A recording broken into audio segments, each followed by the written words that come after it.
하나님께서 오늘 우리에게 주신 말씀은 시편 16편 1절부터 11절 말씀까지를 보겠습니다.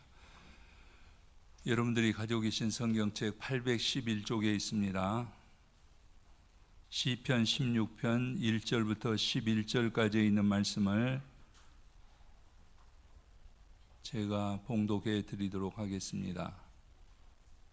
하나님이여 나를 지켜주소서. 내가 주께 피하나이다. 내가 여호와께 아뢰되 주는 나의 주님이시오니 주 밖에는 나의 복이 없다 하였나이다. 땅에 있는 성도들은 존귀한 자들이니 나의 모든 즐거움이 그들에게 있도다. 다른 신에게 예물을 드리는 자는 괴로움이 더할 것이라. 나는 그들이 드리는 피의 전제를 드리지 아니하며 내 입술로 그 이름도 부르지 아니하리로다. 여호와는 나의 산업과 나의 잔의 소득이시니 나의 분깃을 지키시나이다. 내게 줄로 재어준 구역은 아름다운 곳에 있으며 나의 기업이 실로 아름답도다. 나를 훈계하신 여호와를 송축할지라. 밤마다 내 양심이 나를 교훈하도다. 내가 여호와를 항상 내 앞에 모시며 그가 나의 오른쪽에 계심으로 내가 흔들리지 아니하리로다. 이러므로 나의 마음이 기쁘고 나의 영도 즐거워하며 내 육체도 안전히 살리니 이는 주께서 내 영혼을 수월에 버리지 아니하시며 주의 거룩한 자를 멸망시키지 않으실 것임이니이다. 주께서 생명의 길을 내게 보이시리니 주의 앞에는 충만한 기쁨이 있고 주의 오른쪽에는 영원한 즐거움이 있나이다. 아멘. 할렐루야. 오늘도 하나님께 예배드리기 위해서 은혜로 보좌 앞에 나온 우리 성도님들을 축복합니다. 우리 하나님께서 여러분들을 오늘도 어루만져 주시고 쓰다듬어 주시고 의로운 오른손으로 붙들어 주시는 축복의 시간이 되시기를 간절히 축원합니다. 우리 서로 옆에 분하고 함께 인사 한번 나누도록 하겠습니다. 주의 이름으로 축복합니다. 은혜 받는 시간 되시기를 바랍니다. 은혜 받는 시간 되시기를 바랍니다. 감사합니다. 하나님께서 우리에게 이렇게 서로 교제하며 예배하는 것을 기뻐하실 줄 믿습니다. 오늘 말씀의 제목은 주밖에는 나의 복이 없나이다 라는 다윗의 고백을 우리의 고백으로 하고자 제목을 주밖에는 나의 복이 없나이다로 정하고 함께 은혜 나누고자 합니다. 어느 날 스위스의 종교개혁자인 헬릭스 네프가 시내를 걷다가 멀리서 자기 친구가 가는 것을 보고 쫓아갔습니다. 그래서 그의 어깨를 툭 치면서 이렇게 말했습니다. 친구여, 오늘 자네의 영혼은 어떠한 상태인가? 라고 물었습니다. 그 친구가 뒤를 돌아보았습니다. 그런데 그 사람은 친구가 아니었습니다. 네프는 자기가 실수한 것을 알고 사과를 하고 헤어졌습니다. 그로부터 많은 시간이 지난 어느 날 한 사람이 네프에게 와서 큰 신세를 졌노라고 감사하는 겁니다. 네프는 영문을 몰라서 물었습니다. 아니, 왜 나에게 감사하느냐 했더니 그 사람이 그렇게 말합니다. 당신이 예전에 시내에서 내 어깨를 툭 치면서 내 영혼의 상태는 어떠냐 묻지 않으셨습니까? 그 사람이 바로 접니다 라고 말하는 겁니다. 그때 당신의 질문에 나는 내 영혼에 대해서 생각하게 되었고 계속 묵상하게 되었습니다. 그래서 지금 내 영혼은 안전합니다. 그리스도의 영으로 충만합니다. 그래서 당신에게 감사하고 있습니다 라고 대답하는 것이었습니다. 이 글을 보면서 저는 그런 생각을 했습니다. 내 영의 상태는 어떤가? 또 우리 가족들의 영의 상태는 어떤가? 우리가 육신적으로는 많은 관심을 가지고 있다고 하지만은 내 영적 상태는 어떤가에 대해서 관심을 갖기를 원합니다. 그리고 깨어나실 수 있기를 바랍니다. 여러분들의 영이 맑아지시는 귀한 시간이 되시기를 주님의 이름으로 다시 한번 축원합니다. 그리스도인들의 그 시작과 끝은 믿음입니다. 하나님을 믿는 믿음입니다. 이것이 우리 시작이 되고 끝이 되어야 됩니다. 하나님을 믿는 믿음이 우리를 안전하게 하고 승리하게 하고 행복하게 하기 때문에 그렇습니다. 그 믿음이 뭐냐? 주는 나의 주님이시다라는 겁니다. 오늘 다윗은 하나님의 마음에 합한 사람으로 하나님의 축복을 많이 받은 사람입니다. 그래서 오늘 우리는 이 다윗의 고백을 통해서 우리의 고백이 이루어지기를 원해서 오늘 본문 말씀으로 들어가서 보겠습니다. 첫 번째는 뭐냐면은 하나님은 나의 주가 되신다라고 다윗은 고백하고 있습니다. 오늘 2절 말씀을 우리 다시 한번 보겠습니다. 같이 봅니다. 내가 여호와께 아뢰되 주는 나의 주님이시오니 주밖에는 나의 복이 없다 하였나이다. 아멘. 다윗 왕은 주는 나의 주님이시다라고 고백합니다. 이 말은 무슨 말이냐면은 하나님이 나의 주인이시다 그런 말입니다. 여러분들의 주인은 누굽니까? 하나님이십니다. 믿으시면 아멘. 하나님께서도 이사야 43장 1절 말씀에서 이렇게 말씀해 주셨습니다. 이스라엘아 너를 조성하신 자가 이제 말씀하시느니라. 내가 너를 구속하였고 내가 너를 지명하여 불렀나니 너는 내 것이다. 하나님께서 너는 내 것이다 하고 우리는 하나님을 나의 주님이시다라고 고백하는 것이 신앙생활입니다. 어린아이들을 보면은 그 부모가 어떠한가에 따라서 대충 알 수가 있습니다. 부모가 선하고 착한 양심으로 믿음의 사람이면은 그 아이는 명랑합니다. 우리는 하나님을 아버지라고 합니다. 하나님을 아버지로 둔 우리는 행복해야 됩니다. 왜 그런가 하면 하나님은 성경에서 말하기를 권세와 영광 그 다음에 지혜가 넘치는 분이시며 거룩하시고 선하시며 인자하시고 정직하고 진실하시다라고 표현하고 있습니다. 이 하나님이 바로 우리의 하나님이시다 그런 말이에요.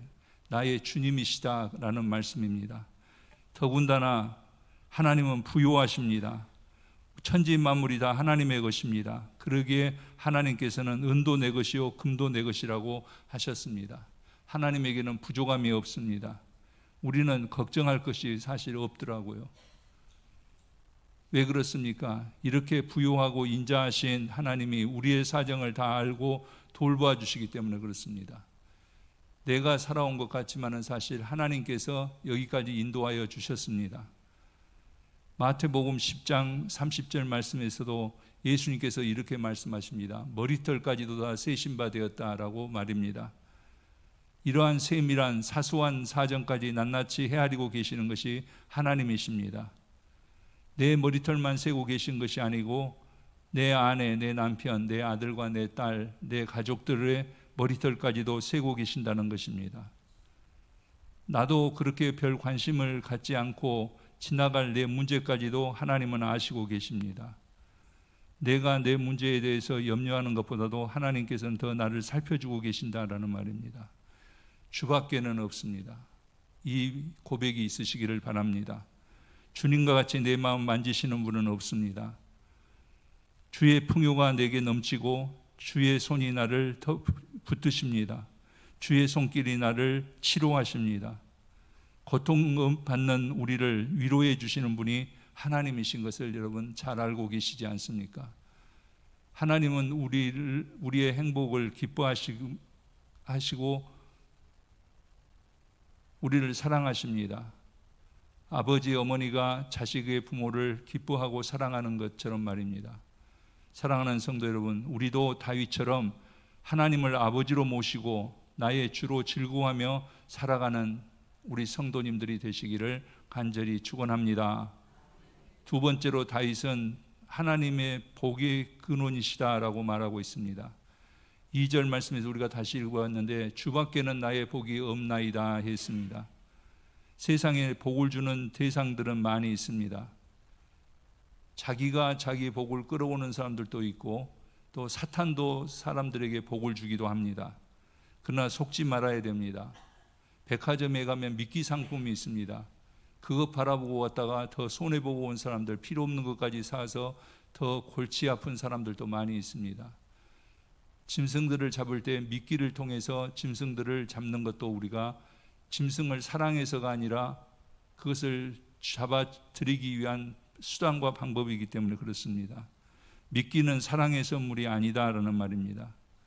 때문에 우리는 다윗처럼 하나님으로부터 오는 복만 사모해야 됩니다. 하나님이 주신 복을 사모하고 하나님께서 주신 복으로 살아가야 된다라는 겁니다.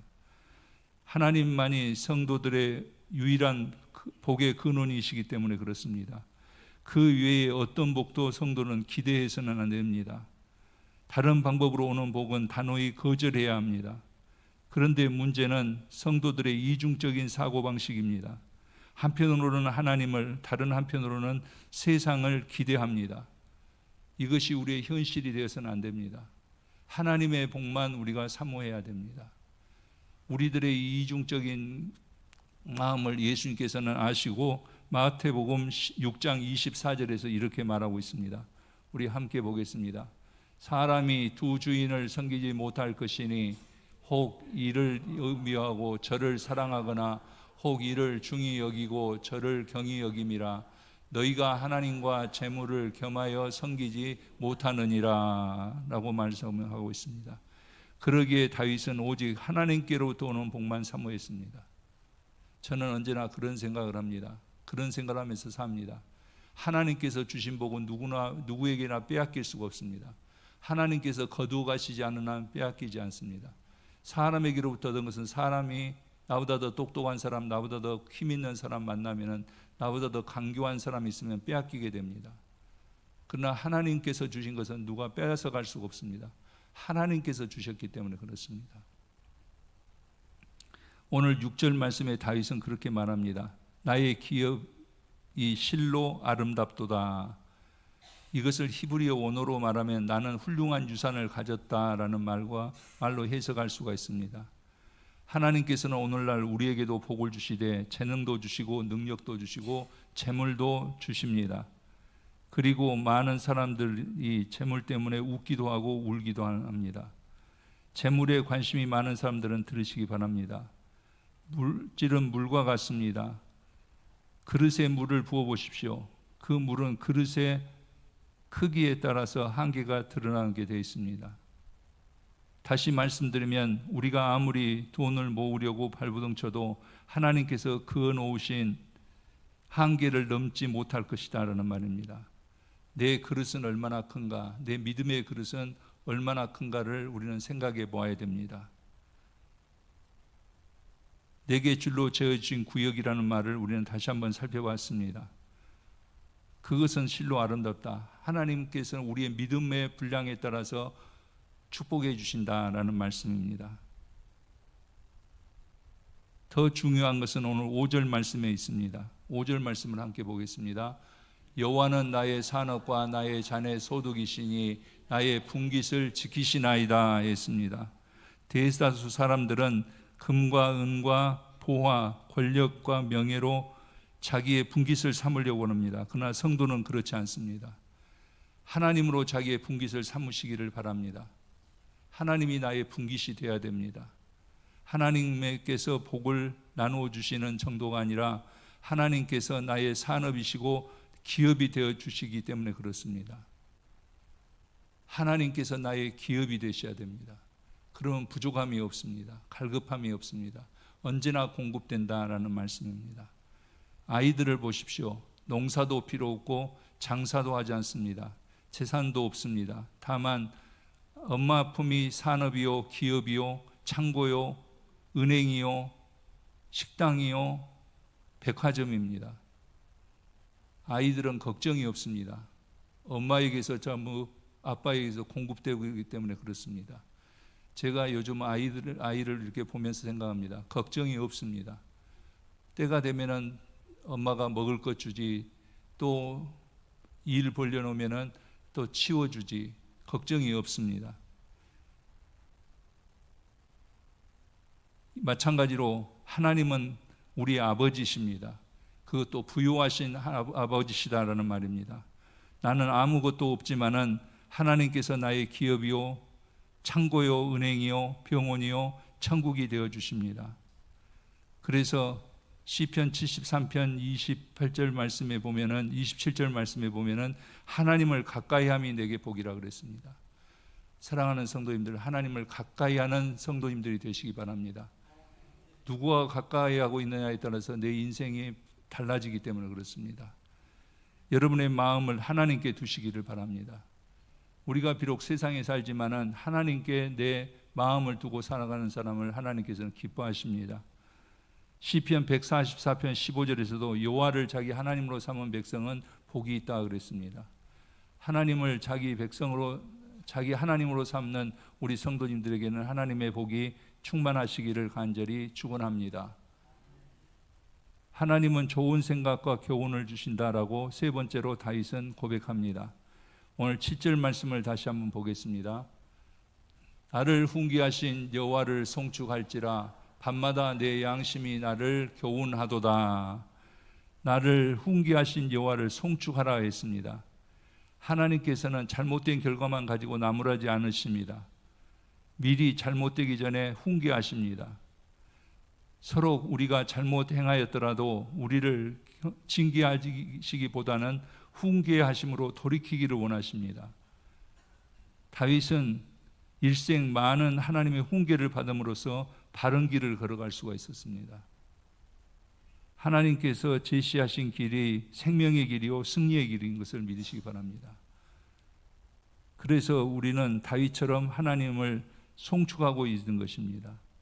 시편 106편 1절 말씀에서도 할렐루야 여호와께 감사하라 그는 선하시며 그 인자하심이 영원함이로다 라고 말하고 있습니다. 하나님을 송축하고 하나님을 사모하는 우리 성도님들 되시기를 바랍니다. 그 다음에 우리가 읽어보았던 대로 밤마다 내 양심이 나를 교훈하도다 라고 고백하고 있습니다. 우리가 성경에 보면은 엘리야에게 임하셨던 하나님을 우리는 볼 수가 있습니다. 그런데 그 하나님의 음성을 듣고자 했을 때 폭풍 가운데서도 지진 가운데서도 계시지 아니하시고 불 가운데서도 계시지 아니하시고 이 모든 것이 지나간 후에 고요한 중에 세미한 음성으로 하나님께서 들려주신 것을 볼 수 있습니다. 하나님의 음성은 고요한 중에 들을 수가 있습니다. 우리 성도님들도 마찬가지입니다. 고요한 중에 하나님의 음성을 듣기를 사모하는 성도님들 되시기 바랍니다. 그러므로 우리가 하나님의 음성을 듣기를 원한다면은 내가 분주한 시간을 떠나서 세상의 잡다한 소리, 유혹의 소리, 거짓의 소리를 물리치고 가장 고요한 가운데 들려오는 하나님의 음성을 듣는 귀한 성도님들이 되시기를 바랍니다. 하나님의 음성을 듣는 성도님들이 되시기를 바랍니다. 하나님의 음성은 진실하시기 때문에 그렇습니다. 하나님께서는 우리에게 좋은 계획과 생각을 가지고 계십니다. 그런데 우리가 하나님의 계획과 하나님의 생각을 모른다면 얼마나 안타깝습니까? 하나님은 우리에게 좋은 계획을 가지고 계시고 좋은 생각을 우리에게 주신다라는 말입니다. 어떤 문제 앞에서 먼저 마음을 가라앉히고 고요히 하나님의 음성에 귀를 기울이시기를 바랍니다. 그러면 하나님께서 우리의 길을 말씀해 주실 줄 믿습니다. 하나님의 계획이 내 계획과 다를지라도 거역하지 마시고 하나님의 음성에 순종하시기를 바랍니다. 하나님께서 양심의 소리를 들려주시면 비록 아프지만은 기쁨으로 따라가시기를 바랍니다. 뒤늦게라도 깨닫는 것이 큰 재산이요 보화가 될 것이기 때문에 그렇습니다. 우리 그리스도인의 삶의 비법을 여러분에게 말씀드리고 말씀을 정리하고자 합니다. 우리 그리스도인의 삶의 비법이 무엇인가? 그것은 하나님을 잘 믿는 것입니다. 이런 글을 본 적이 있습니다. 강원도 속초 중앙동에 있는 아바이 마을에 식당 하나는 한 아주머니가 있었습니다. 그는 아구찜, 생태찜, 복지리 이런 것들을 만드는 데는 식당 주인이었습니다. 테이블이 몇 개 되지도 않습니다. 비좁고 꾀죄죄한 분위기였지만은 미식가들이 남몰래 찾아드는 그런 집이었습니다. 맛있게 먹은 다음에 그에게 물었답니다. 이렇게 맛있는 비결이 무엇입니까? 라고 물었습니다. 그럴 때 이 아주머니는 말했습니다. 텔레비전에서 이름난 맛집 소개를 하면은 양념 만드는 비법이 어떻고 소스 만드는 비법이 어떻고 떠드는데 우리 집에는 그런 비법이 하나도 없어요. 그저 새벽에 동명항 어시장에 가서 물 좋은 생선을 사다가 수돗물 말고 일반물 좋은 물 길러다가 쓰고, 양념은 시장에서 파는 것 하지 않고 내가 직접 빻은 고춧가루를 뿌리고 마늘은 물에 불리지 않고 까서 하니 내가 직접 까서 사용합니다. 그리고 손님들이 맛있게 자시고 가면 좋겠다는 정성으로 만드는 것이죠. 그게 다예요. 그것밖에는 없어요 라고 말했습니다. 그런데 전국에서 10년, 15년 단골들이 계속 몰려온다는 것입니다. 간혹 방송국 사람들이 우리 집을 소개하겠다는데 저는 절대 그런 데 나가지 않아요. 지금 오시는 손님도 벅찬데, 그리고 나가면 괜히 시끄럽기만 하고 골치만 아프잖아요. 아니, 그러면 가게를 좀 넓히고 사람을 좀 두면서 사업을 하면 어떻습니까? 라고 말을 했답니다. 그거요. 그러면은 내 손이 다 갈 수 없고, 그러면 자연히 지금 이 맛을 제대로 낼 수가 없게 된다는 거예요. 그게 그래서 넓히지 않는다라는 것입니다. 이렇게 좁은 데서 15년째 해도 아이들을 다 공부시키고 지금 우리도 살만한데 그럴 필요가 없다는 거예요. 이 주인 아주머니의 스스로 비법이 하나도 없다고 했는데, 그 비법이 아무것도 없다는 그 자체가 하나의 비법이었다, 그런 말씀입니다. 우리도 신앙생활 할 때에 세상적인 거 끌어들이지 말고 오직 하나님만 잘 바라보는 신앙생활을 해야 됩니다. 그래서 오늘 말씀대로 시편 다윗 왕은 하나님이 나의 주인 되심, 마찬가지로 우리의 주인도 하나님이심을 고백하는 신앙생활이 되시기를 바랍니다. 하나님께서 나의 복의 근원으로 우리 자신의 기업이 되심을 믿으시기를 바랍니다. 그러면 하나님께서 우리에게 모든 것을 공급해 주십니다. 하나님은 복이시기 때문에 그렇습니다. 하나님께서 좋은 생각 주시고 늘 교훈해 주심을 믿고 하나님의 말씀을 듣고 읽고 듣고 따라가는 성도님들 되시기 바랍니다. 세상 것을 듣는 것이 아니라 하나님의 말씀을 듣고 따라가면 길을 잃어버리지 않습니다. 하나님 말씀을 따라가면 그곳에 하나님께서 예비하신 하나님의 복이 기다리고 있을 줄 믿습니다. 그리스도의 삶의 비법, 승리의 비법은 무엇이냐? 하나님을 잘 믿는 것입니다. 우리 신광교회 성도님들도 마찬가지로 하나님을 잘 믿어서 하나님께서 여러분들을 위해서 예비해 놓으신 은혜의 날을 살아가는 축복의 성도님들이 되시기를 주님의 이름으로 간절히 축원합니다. 기도드리겠습니다.